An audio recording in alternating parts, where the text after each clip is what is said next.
Hoje, os tsunamis matam milhares e varrem tudo o que há em seu caminho.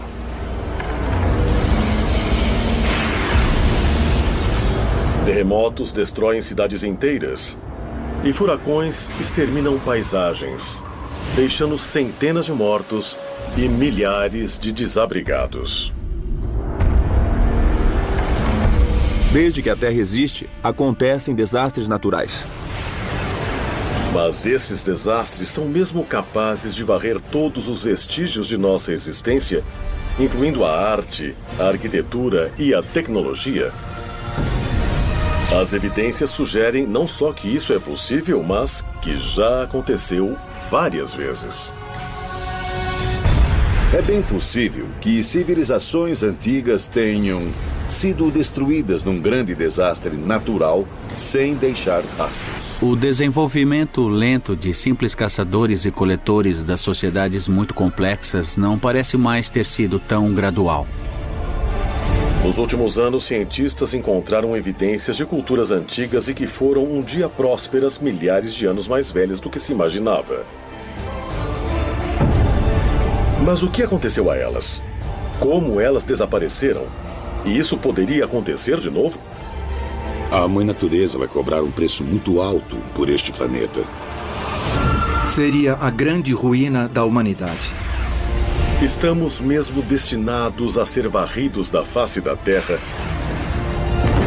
e nos tornarmos só mais uma civilização perdida. Civilização perdida.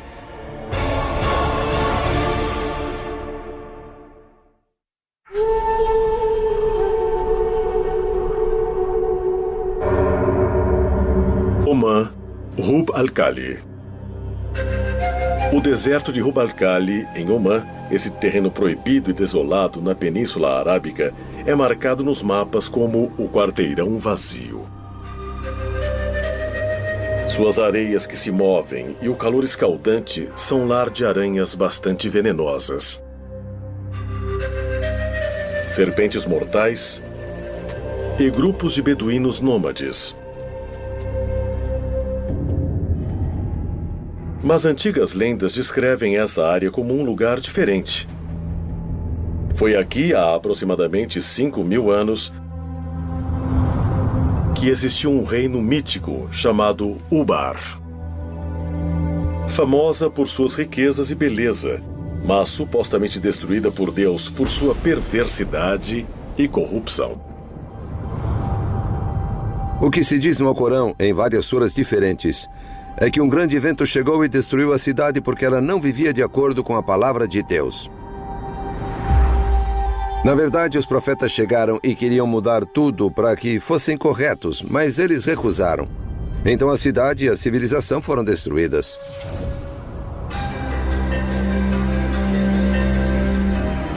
Durante séculos, historiadores e exploradores buscaram provas da existência de Ubar. Mas foi necessária uma combinação incomum de tecnologia espacial e arqueologia tradicional para encontrar evidências de que Ubar pode ter sido mais do que um mito. Em 1983, o arqueólogo amador Nicholas Klepp chegou à NASA com um pedido diferente, que resultou numa expedição conjunta à Península Arábica. Ele tinha acabado de ler sobre o uso de imagens de radar para mapear rios subterrâneos no Egito e queria saber se essa tecnologia poderia ser usada para encontrar uma cidade perdida se ele soubesse aproximadamente onde ela estava. A bordo da nave espacial Columbia, a tecnologia chamada de radar de imagens espaciais funcionava como uma máquina de raio-x subterrânea. Primeiro, as imagens eram gravadas no espaço.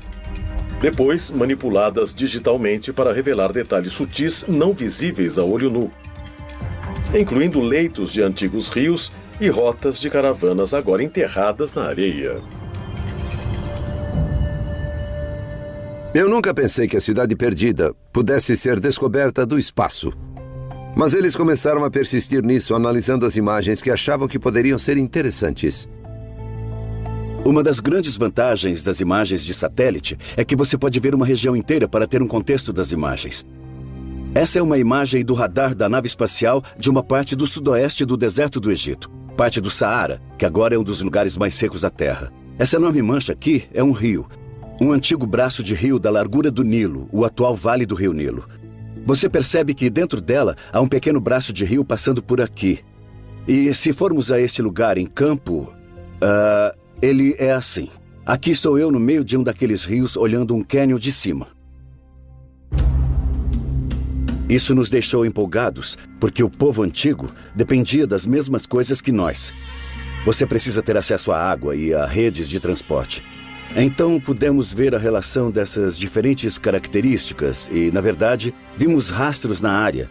Assim, isso aqui se tornou um ponto de partida na procura por Ubar. As imagens de radar por satélite do deserto de Rub al-Khali também mostravam antigas trilhas de caravanas convergindo numa área no limite leste do quarteirão vazio.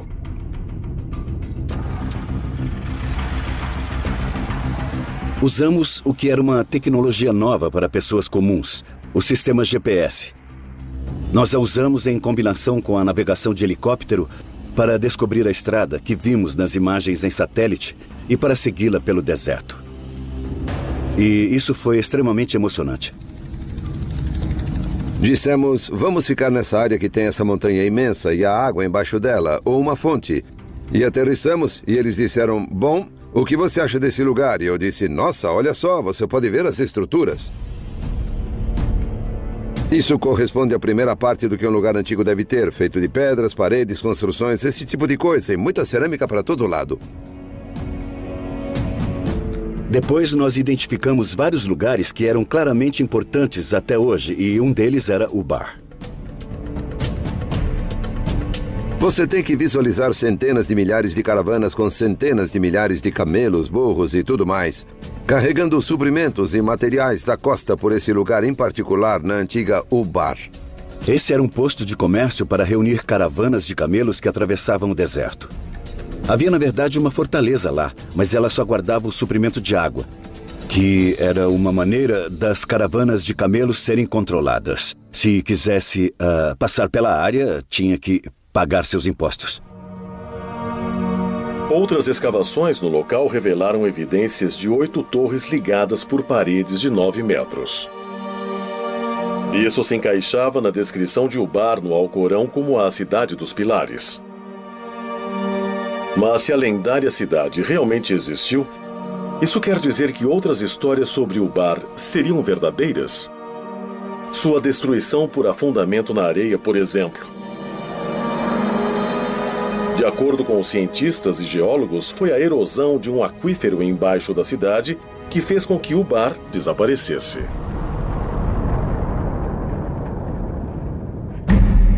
A evidência arqueológica em torno do local parece indicar que, quando os suprimentos de água diminuíram, a fortaleza desabou com o escoamento.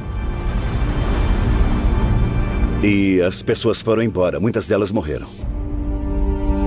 Foi o mesmo destino estranho retratado nas lendas antigas. Mas um evento tão bizarro poderia realmente varrer uma população inteira? Ele poderia destruir todos os vestígios de uma cultura, uma língua, uma civilização.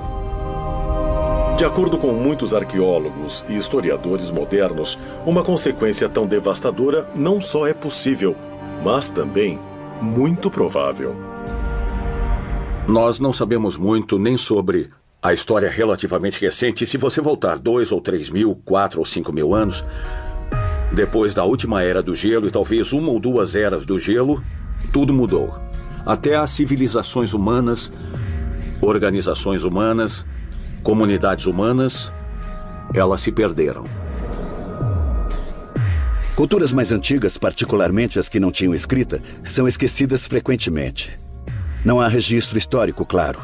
E o único registro em potencial é o arqueológico. Então, isso exige que um arqueólogo encontre o que ficou para trás e depois reconstrua a história a partir disso.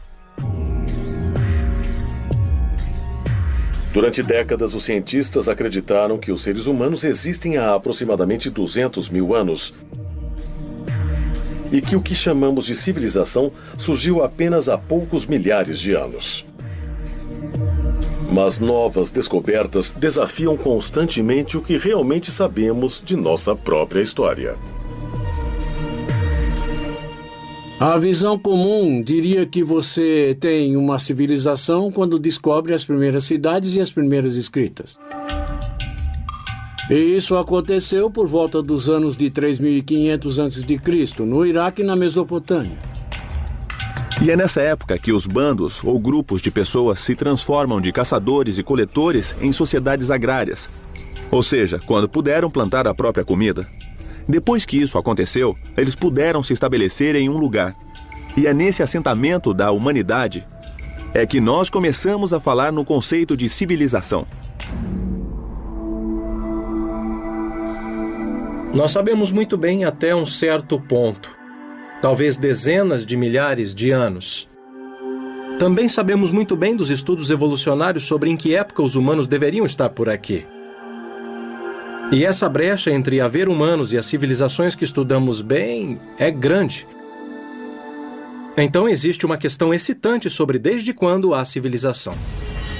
Mas se o Bar realmente existiu, quantas outras cidades antigas estão enterradas, esperando ser encontradas? E uma vez descobertas, o que vamos encontrar? Talvez a evidência de nosso próprio passado. Ou vamos encontrar pistas para nossa futura destruição?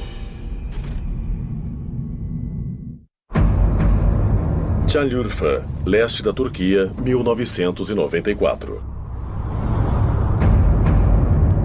Numa montanha rural, o arado de um fazendeiro curdo parou abruptamente quando ele atingiu uma pedra retangular imensa, enterrada em parte na terra.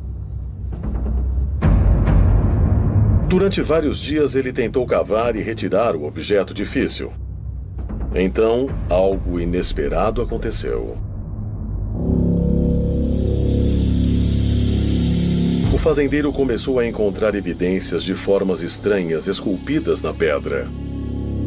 Logo, sua descoberta atraiu equipes de arqueólogos internacionais até o local.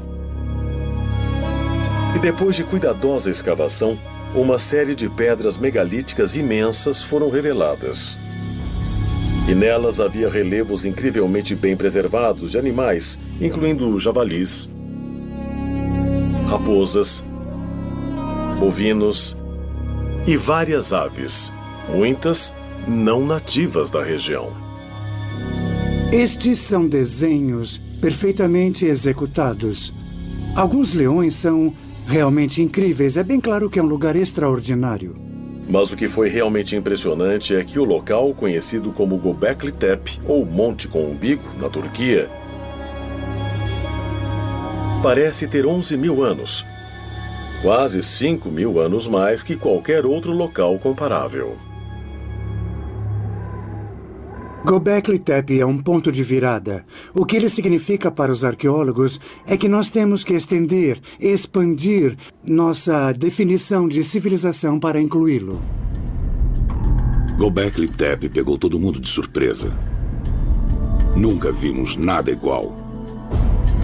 Ele mostra uma sofisticação tremenda. É uma descoberta surpreendente para um período tão antigo. Göbekli Tepe é extraordinária. Ela tem 7.000 anos a mais que as pirâmides. As pessoas dizem como os egípcios teriam aquela tecnologia, aquele entendimento em estágio tão primitivo na humanidade. Mas acho que precisamos ver essas ideias sob uma luz completamente nova, porque Göbekli Tepe tinha 7.000 anos a mais. Nos últimos anos, imagens de radar do local ajudaram a revelar um complexo imenso, mostrando mais de 20 enormes estruturas ovais, cada uma consistindo de colunas megalíticas em forma da letra T, junto com 4 pilares de calcário esculpido, unidos por paredes de pedra de 1,80 m de altura e colocadas num círculo de 9 a 30 metros de diâmetro. É óbvio que há um grande planejamento, há uma previsão, há uma habilidade de mobilizar trabalho e manter aquele como um lugar que depois foi visitado por um longo período de tempo. As pedras pesam geralmente de 15 a 20 toneladas cada, apesar de algumas talvez chegarem a 40 ou 60 toneladas. A ideia da organização disso é totalmente assustadora, eu diria. É claro que você teria que ter centenas, se não milhares de pessoas envolvidas nesse projeto de construção. Mas quem construiu Göbekli Tepe? Para que propósito ela servia?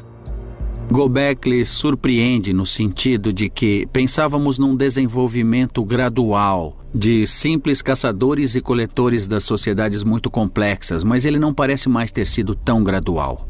O escavador do local acredita que o local é o centro de uma região. Ele discute isso porque o local é uma área muito impressionante e quando você chega lá, sente que pode ver o mundo dali. Alguns arqueólogos acreditam que tribos nômades da era neolítica viajaram grandes distâncias até Göbekli Tepe para participar de celebrações rituais. Outros acreditam que as ruínas sejam de um templo ou até de um local de sacrifício. Todos concordam em alguma cerimônia religiosa. Essas coisas devem ser santuários ou centros religiosos de algum tipo. Eles não são só assentamentos, não são cemitérios, parecem ser centros cerimoniais. Muitos pesquisadores acreditam que Göbekli Tepe esteve em uso por quase 2.000 anos. Mas em 7.000 a.C., os círculos de pedra podem ter sido enterrados propositalmente e abandonados. Mas por quê? Por que você enterraria esse complexo incrível de ao menos 20 estruturas diferentes, ou talvez muito mais que isso?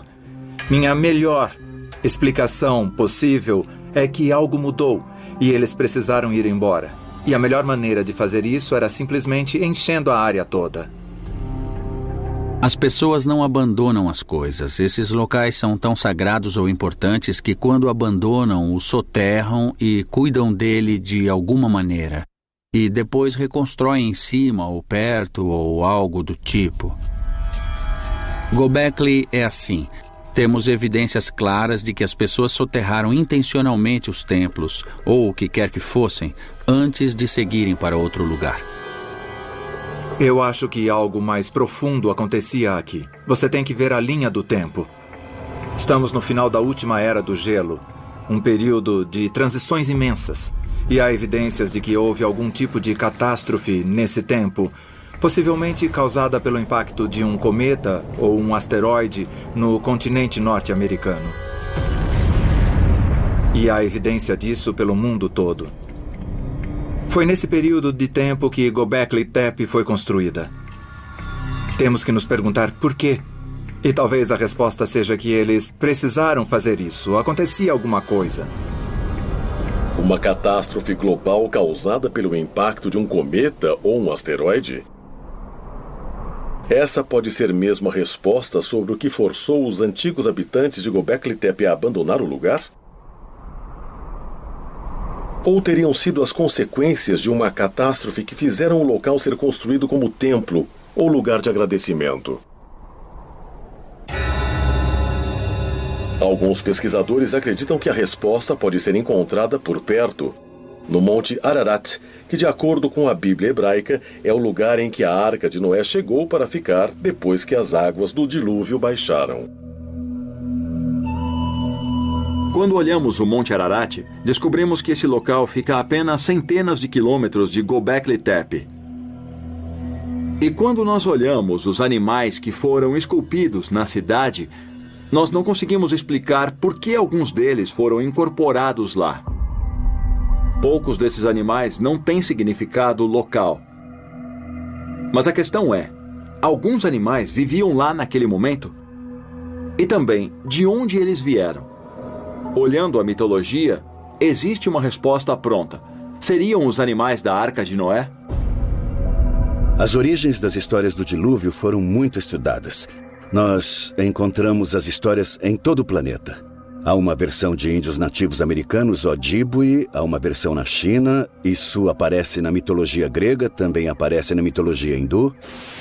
É totalmente possível que acontecimentos reais tenham inspirado mitologias e lendas. As histórias do dilúvio podem ser sobre dilúvios reais. Os mitos e as histórias sobre o grande dilúvio e o resgate de vários animais a bordo de uma arca realmente são baseados em fatos? Talvez a resposta possa ser encontrada no estudo de outras civilizações perdidas e no que elas podem revelar sobre o passado misterioso e o futuro incerto da humanidade. –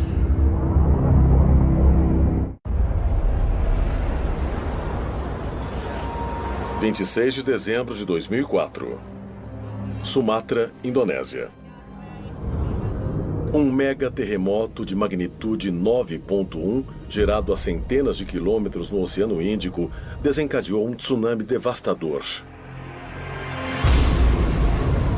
Em minutos, mais de 230 mil pessoas morreram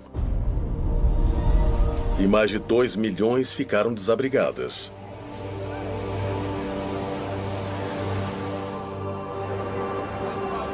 Sete anos depois, em 11 de março de 2011, um terremoto de magnitude 9 atingiu o nordeste do Japão. O terremoto mais poderoso que já atingiu a ilha. Minutos depois, um tsunami de 9 metros varreu o país, arrastando cidades inteiras. E aproximadamente 23 mil pessoas.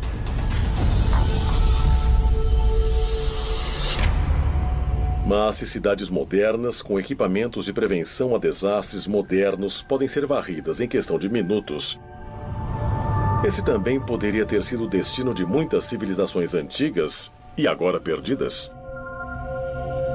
Desde que a Terra existe, acontecem desastres naturais. Tsunamis, terremotos, erupções vulcânicas. Tudo isso aconteceu antes de haver humanos para contar histórias sobre eles. Vulcões também são notórios por arrasar civilizações. E Pompeia é o exemplo perfeito disso. O Vesúvio entra em erupção e uma região inteira congela no tempo e é destruída. As cidades de Pompeia e Herculano foram soterradas por cinzas vulcânicas, pedra-pomes e também fluxos piroclásticos que alcançaram as cidades. Aquelas cidades foram preservadas e apenas 1.500 anos depois alguém descobriu que elas estavam lá. Infelizmente, não importa o quão sofisticada e tecnologicamente avançada uma sociedade seja. Um grande desastre natural pode interromper isso e levá-la para décadas antes ou até mesmo acabar com ela. Heraklion, Creta. Em 1894, o linguista e arqueólogo britânico Sir Arthur Evans chegou a essa ilha no mar Egeu para traduzir várias tábuas de argila recém-descobertas que se imaginavam ser de um período grego antigo. O que Evans descobriu, no entanto, chocou historiadores em todo o mundo. O escrito hieroglífico não era grego, mas de uma civilização desconhecida de 5.000 a.C. 3 anos depois, Evans liderou uma expedição que desvendaria o que ficou conhecido como o Palácio de Knossos.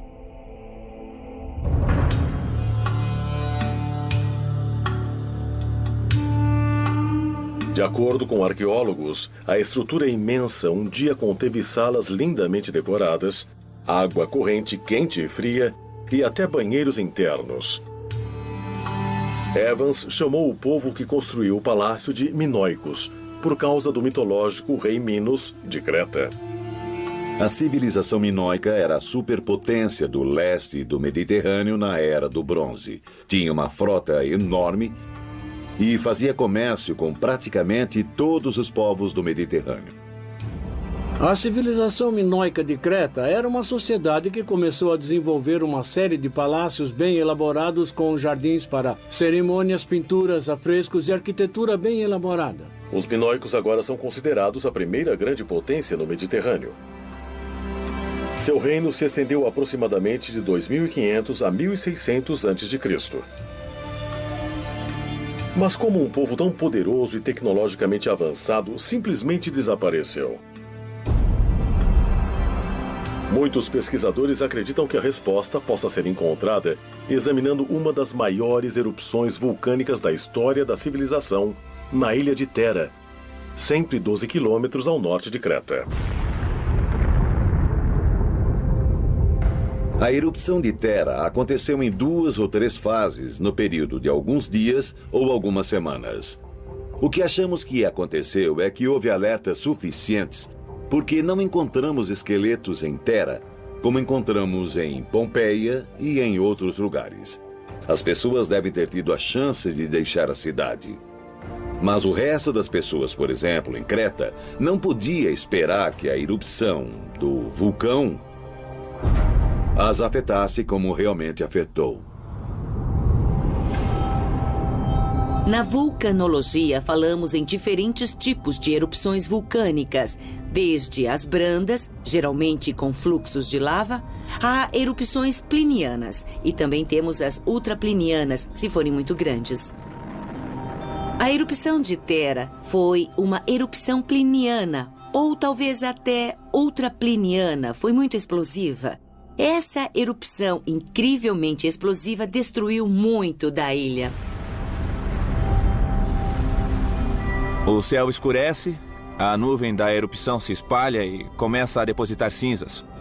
O que é encontrado até em lugares como Rhodes e o sudoeste da Turquia. Em outras direções, a evidência da erupção pode ter sido sons de explosões ouvidas ao longe no momento. Agora acredita-se amplamente que a violenta erupção vulcânica em Thera gerou um imenso tsunami que foi na direção das cidades portuárias de Creta. O que temos aqui é uma maquete do mar Egeu no leste do Mediterrâneo e do vulcão de Thera. Então, o que vamos ver é o que acontece logo depois da erupção do vulcão. Primeiro, há o que chamamos de onda de preenchimento, quando a caldeira do vulcão desaba. Ela forma um vazio no mar e aí a onda começa a se espalhar e se mover em direção à ilha de Creta. Era exatamente aí que os minoicos viviam. Essa é a onda inicial, ela começa a se espalhar. Aqui é Creta e em 20 ou 25 minutos a onda alcança Creta. O tamanho da onda, ao atingi-la, acaba variando entre 4 e 9 metros. Para entender como deve ter sido para os minoicos, podemos ver o que aconteceu no Japão em março de 2011. É um tsunami imenso e vemos diariamente o impacto na sociedade. Claro que os japoneses podem superar, mas eles não estavam sozinhos. O mundo inteiro ajudou. Imagine os minoicos naquela época sem ter a quem recorrer.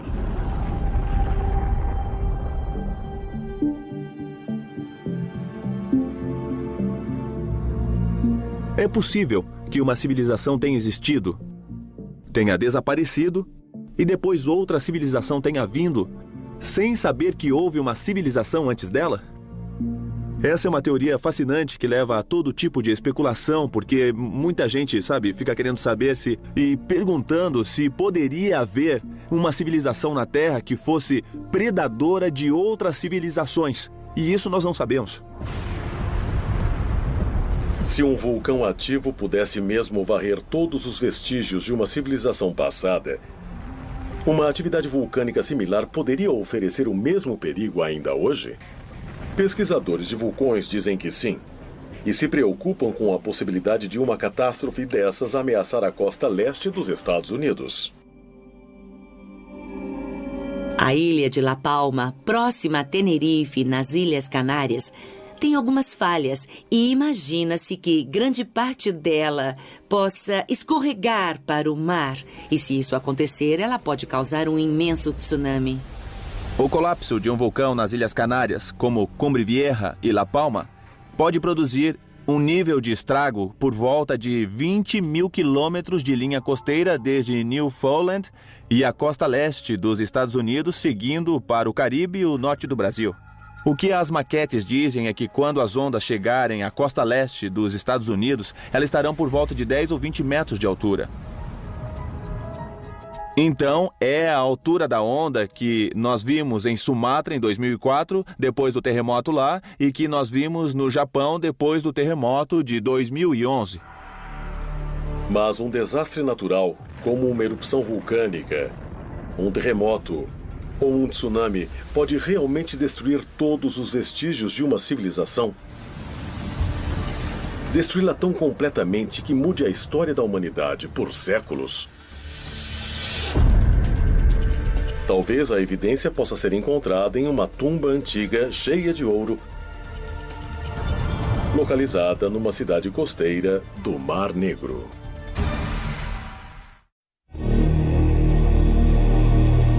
Varna, Bulgária. Durante séculos, essa cidade de veraneio no Mar Negro atraiu viajantes e negociantes de toda a Europa e do Oriente Médio. No século II d.C., os romanos se aproveitaram da primavera quente do local para construir uma série de banhos públicos. Mas nenhum desses visitantes, nem mesmo os locais, sabiam do segredo que havia enterrado bem abaixo da cidade. Um segredo que mudaria a história europeia para sempre depois de revelado. Tudo aconteceu no final do outono de 1972. Havia um plano de fazer uma construção na área industrial de Varna. E eles escavavam tudo para a colocação de cabos de eletricidade. Um operário, Reicho Marinov, estava cavando um buraco de 1,20 m quando viu o que pensou ser um antigo artefato de cobre. Marinov levou a peça para casa por segurança. E depois de algumas semanas, alguém da aldeia disse a ele: "Oh, puxa, mas que coisas interessantes você encontrou." E o diretor do museu de Daugopol foi à casa desse operário. Quando viu tudo, ele ficou absolutamente chocado. No dia seguinte, arqueólogos do Museu de Varna, incluindo Alexander Minchev, foram ao local da construção e ficaram impressionados com o que encontraram.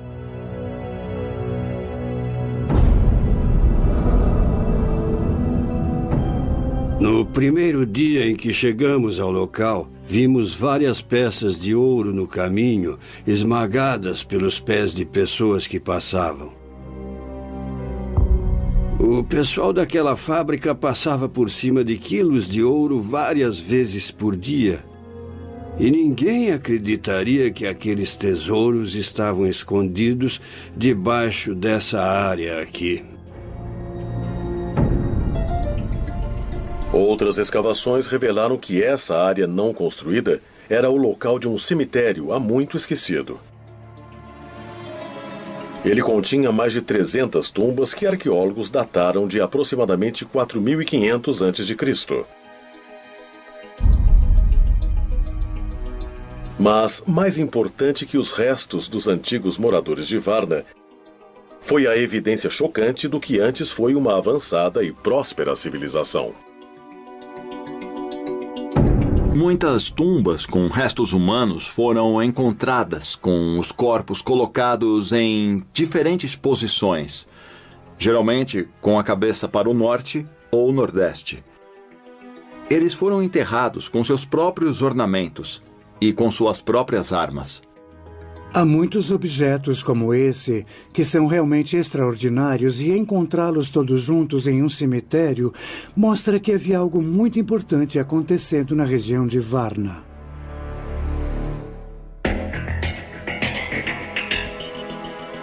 Dentro das tumbas havia mais de 15.000 artefatos de design complicado, incluindo machados de cobre, de jade e quantidades significativas de joias em ouro.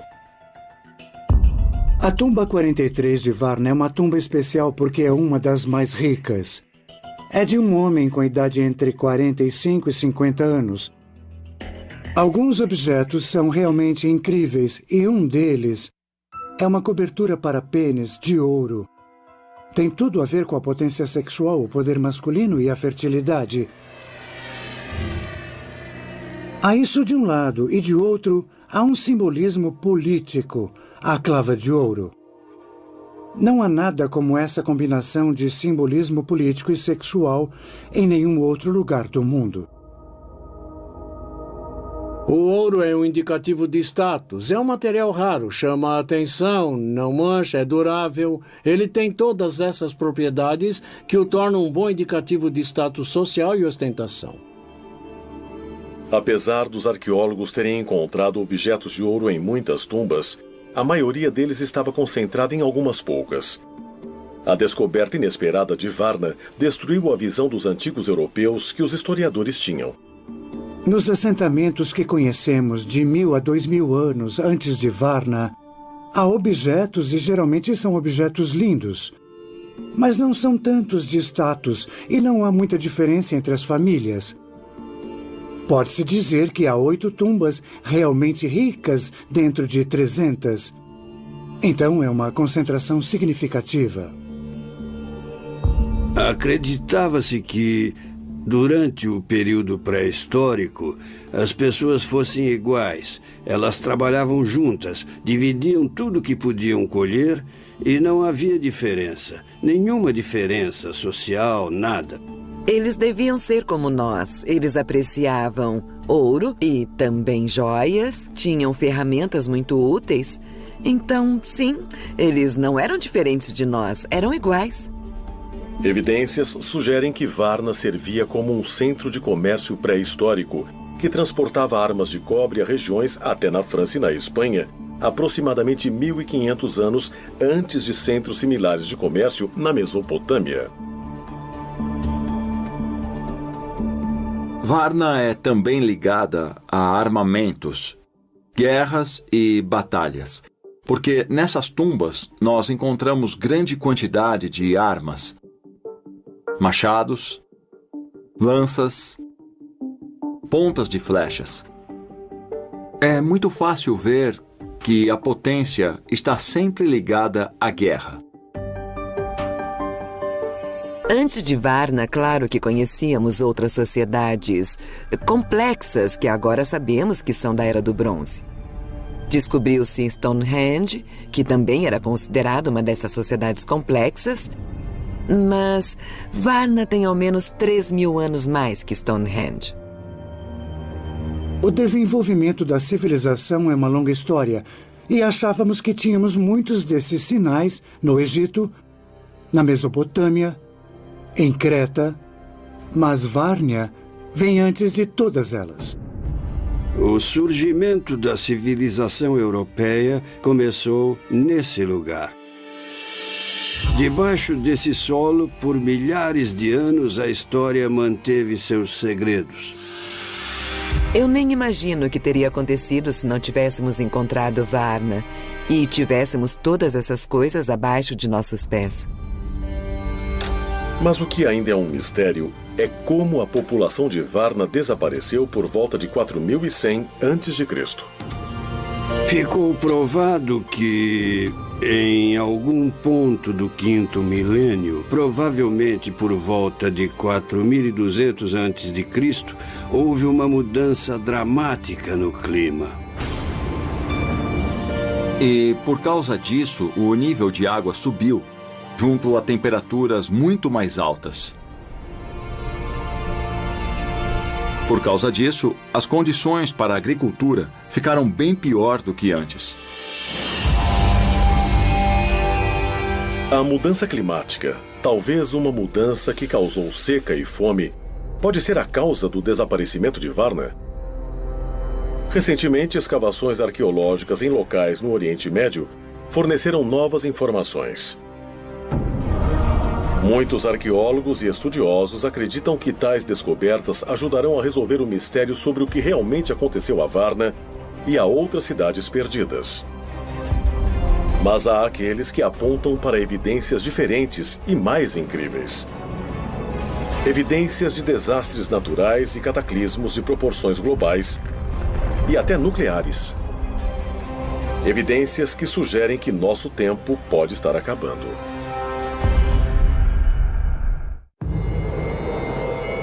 Tel Hamukar, nordeste da Síria. 13 quilômetros ao norte da fronteira com o Iraque. No início de 2000, uma equipe arqueológica do Instituto Oriental da Universidade de Chicago fez um anúncio impressionante. Eles tinham descoberto as ruínas de uma civilização desconhecida com mais de 6.000 anos. As escavações revelaram uma cidade um dia próspera chamada de Tel Hamukar, cheia do que pareciam ser casas luxuosas, negócios prósperos e prédios governamentais. É grande, tem por volta de 1 quilômetro quadrado.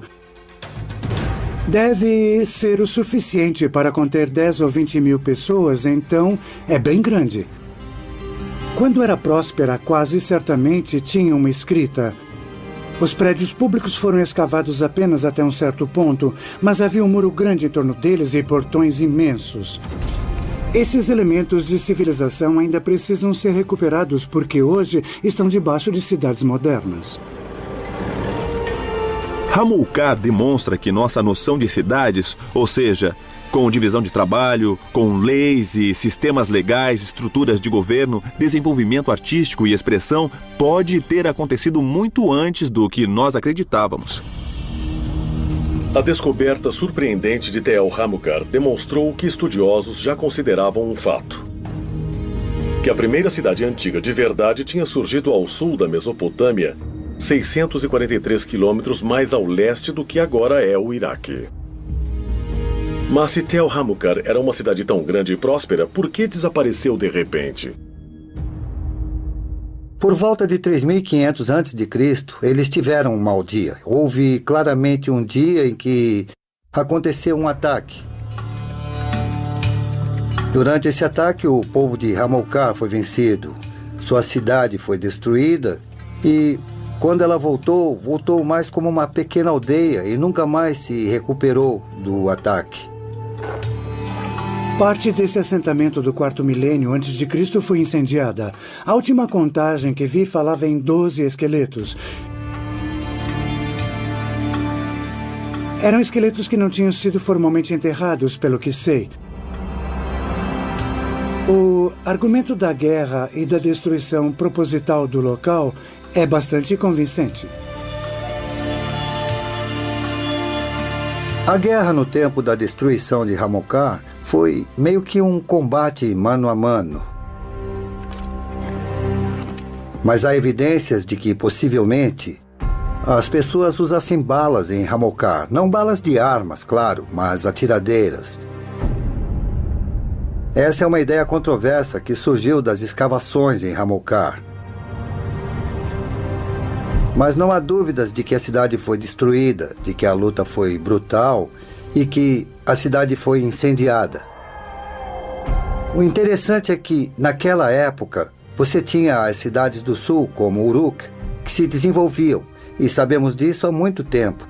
Mas há novas evidências de que locais como Hamukar criavam seu próprio tipo de civilização ao mesmo tempo. Havia uma dinâmica do norte versus o sul, e isso acontecia. Então, a destruição de Hamukar pode ter sido o fim desse povo do norte que estava tentando criar seu próprio modo de vida, mas foi vencido pelo povo do sul e isso mudou a história. Centenas de quilômetros a oeste de Tel Hamukar estão as ruínas de outro assentamento antigo, Tel Caramel. Em 2007, arqueólogos escavando antigas tumbas no local descobriram as fundações de 5 grandes torres de pedra, cada uma medindo 4,5 metros de diâmetro e sugerindo uma altura de aproximadamente 6 metros. Imagina-se que elas tenham ao menos 10.000 anos de idade. Elas estão localizadas ao norte da Síria, não muito longe de Göbekli Tepe, e é bem óbvio que estamos lidando com a mesma cultura aqui. Por que exatamente elas foram construídas é um mistério. A resposta mais óbvia é sugerir que são defensivas e que podia haver predadores, animais ou humanos.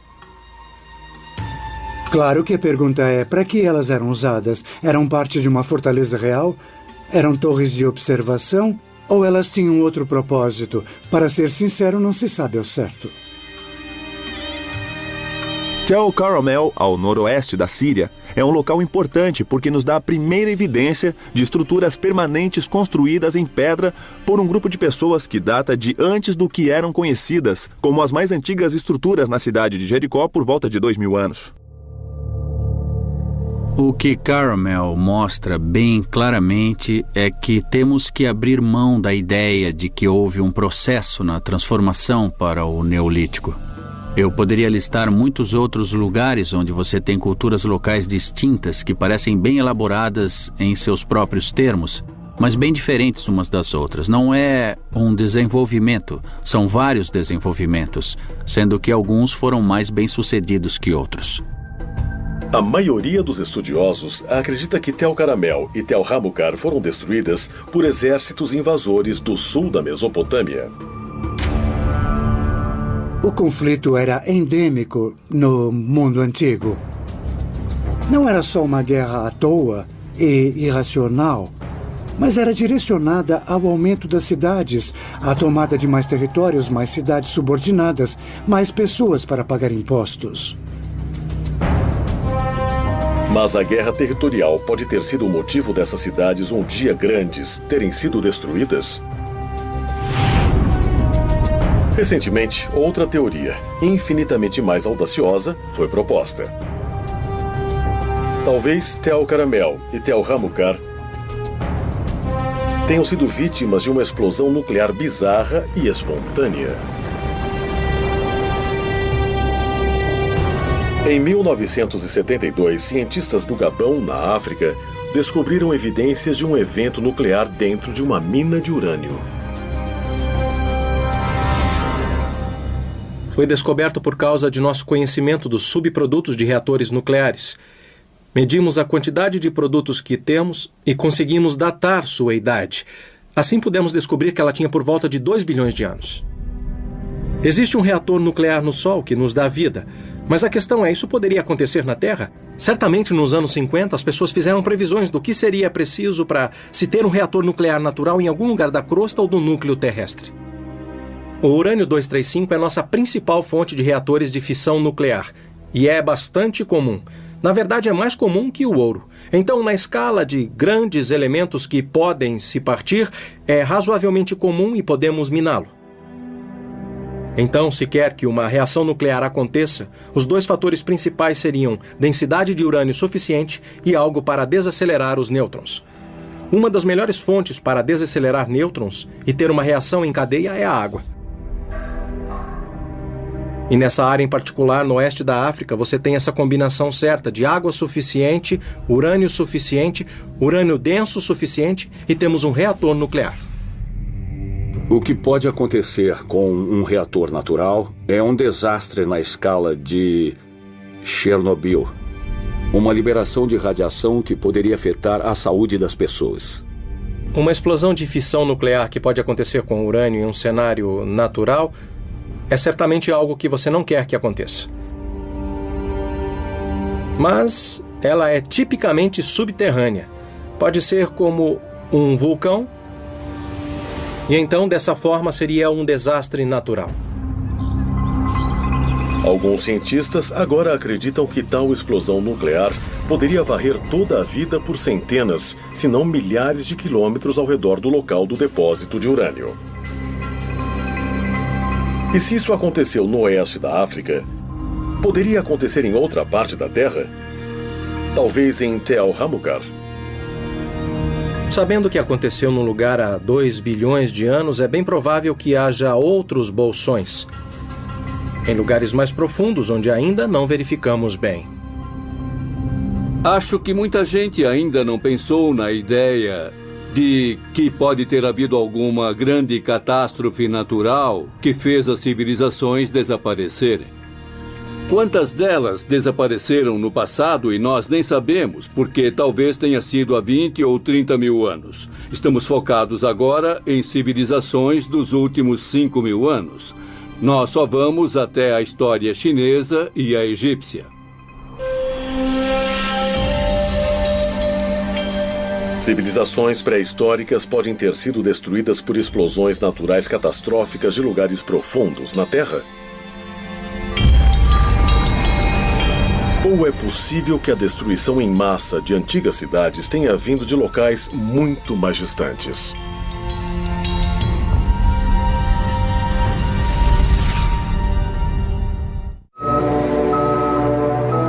21 de dezembro de 1968, missão da NASA Apollo 8. Liderada pelo comandante Frank Borman, foi a primeira nave espacial tripulada a chegar à Lua. Completando 10 órbitas lunares, os astronautas captaram algumas das melhores imagens já vistas da superfície lunar.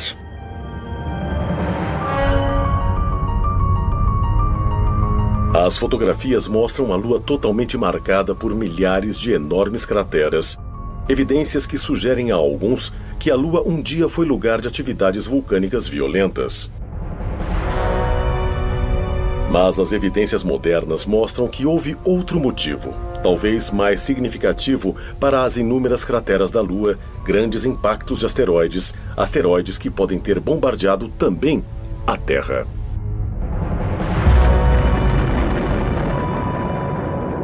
Não é o homem na Lua, são crateras na Lua. E na história da Lua e na história do mundo, deve haver muito mais objetos que atingiram a Terra e depois atingiram a Lua. O único motivo de não sabermos deles na Terra é por termos vegetação e termos um ambiente coberto. Isso os torna menos detectáveis. O maior desastre natural que pode acontecer e que pode nos varrer, sabe, é um grande impacto. Um meteorito caindo na Terra. Sabemos que o impacto de um meteorito foi o que fez com que os dinossauros desaparecessem.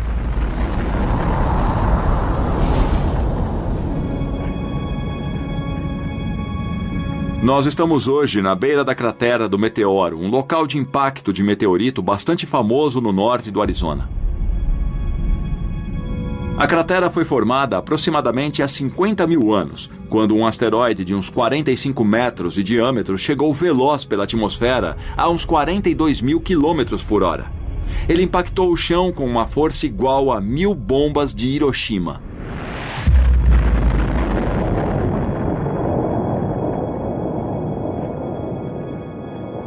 Depois do impacto, só restou a cratera.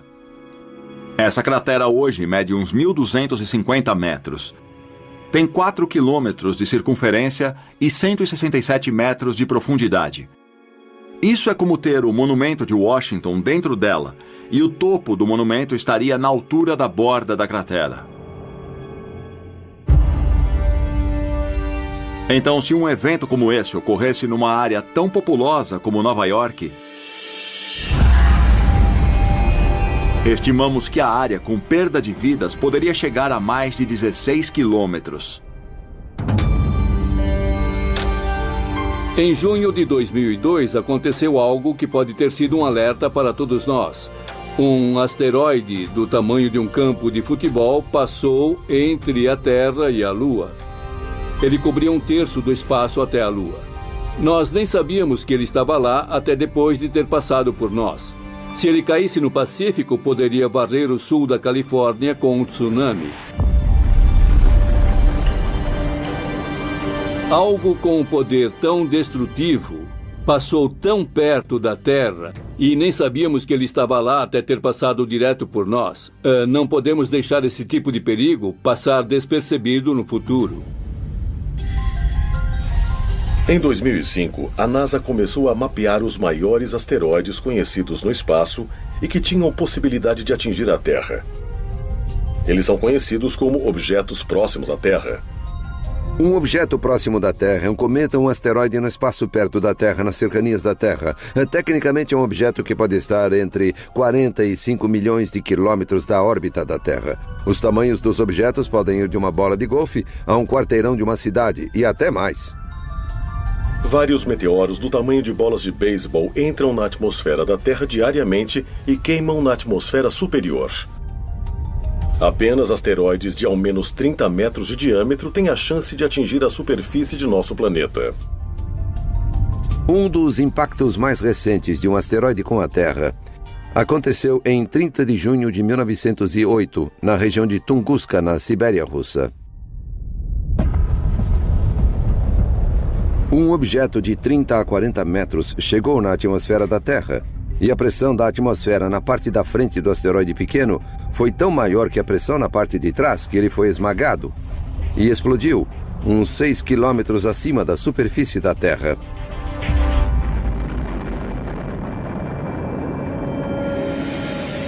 Isso arrasou árvores num raio de 2.000 quilômetros quadrados. É uma região não habitada, então ninguém se feriu. Mas ele matou algumas renas, derrubou árvores e causou um grande estrago. Foi algo em torno de 5 megatons de energia, equivalente a umas 385 vezes a energia do acontecido em Hiroshima no final da Segunda Guerra Mundial. Apesar do impacto de qualquer meteoro do tamanho de um campo de futebol poder ter um efeito devastador, o que cientistas mais temem são aqueles que podem ser ainda maiores. Um asteroide com 1 quilômetro ou 2 ou até maior, e há uns 1000 deles no espaço em torno da Terra, pode causar consequências globais.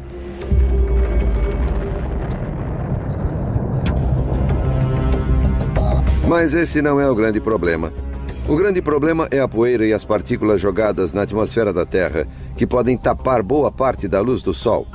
Pode haver uma chuva ácida, tempestades de fogo, quando algumas dessas partículas caem na Terra, causando incêndios globais. E a fuligem contribui para a poeira e impede boa parte da fotossíntese, necessária para a vida das plantas e, claro, aos animais que vivem dessas plantas. Então, os efeitos secundários é que são o verdadeiro problema no impacto de um asteroide.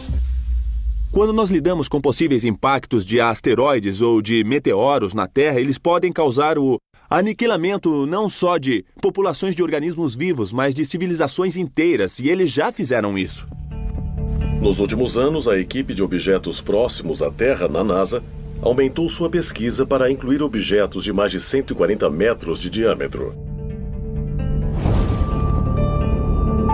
Um deles, um asteroide de 300 metros chamado Apophis, é esperado para passar perto da Terra em 2029. Apophis é dos grandes. Foi descoberto em 2003 e, por um tempo, parecia que realmente atingiria a Terra. Ele tinha 1 em 37 chances de atingir a Terra em 2029. Mas observações adicionais nos permitiram descartar o impacto em 2029. Pode vir bem perto. Vai ser um objeto visto a olho nu por pessoas na Europa. Então você vai ver um asteroide se aproximando da Terra, mas ele não vai bater. Mas apesar de cientistas mapearem o curso de Apophis, eles não podem prever como o imenso asteroide pode ser afetado por outros fatores, como a gravidade da Terra. A parte assustadora é que ele passa e volta 7 anos depois.